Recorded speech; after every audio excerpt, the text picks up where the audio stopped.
પહેલા લડાઈ થતી હતી ને રજવાડાઓની, તો પોતાના મેદાનમાં કોઈ નતું કરતું, બીજાના મેદાનમાં જે લડાઈ કરતા હતા. આજે અમરેલીએ એવું કર્યું, તમે રાજકોટનું ક્ષેત્ર પસંદ કર્યું.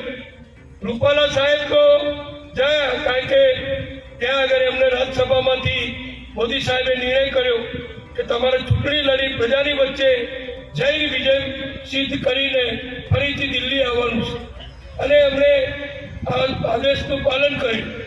પણ બીજા જે લોકો સહન ના કરી શક્યા અમરેલીના વિકાસને, અમરેલીના એક વ્યક્તિ જે મોટો થાય તો એને આપણે મોટો કરવો જોઈએ, એને મદદ કરવી જોઈએ.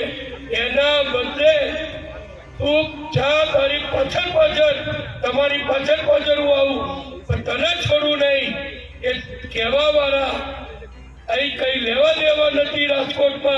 રાજકોટમાંથી કોઈ આમંત્રણ નતું. રાજકોટના લોકો સામા પક્ષના એ વ્યક્તિના જવાથી દિશાઈ ગયા, પણ ગયા એ ગયા. હવે રૂપાલાજી ત્યાં રહેશે, અને ભાઈ વાગતે ગાતે તમારી બધાની વચ્ચે રાજકોટની જનતા એમને પ્રેમથી પાછા મોકલશે. એટલે એની તૈયારી પણ તમે રાખજો.